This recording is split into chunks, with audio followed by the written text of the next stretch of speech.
into turn 6, really close to maybe to lose. And fire that case on the inside of Bagnaia into the first corner. No, he's not going to be. Last lap underway than here at the Spanish Grand Prix in Jerez. Bagnaia leads it. Binder in second place. I think Miller might be out of the equation in terms of the win. It looks like he's going to hang on for back-to-back podiums here, though, in the Spanish Grand Prix.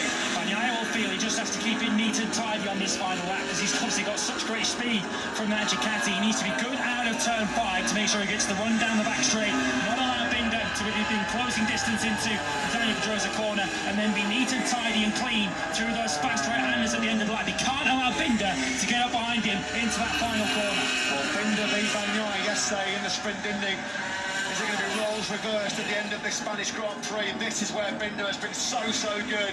He again pushes that Michelin front tyre to its absolute limit, right on the ragged edge there.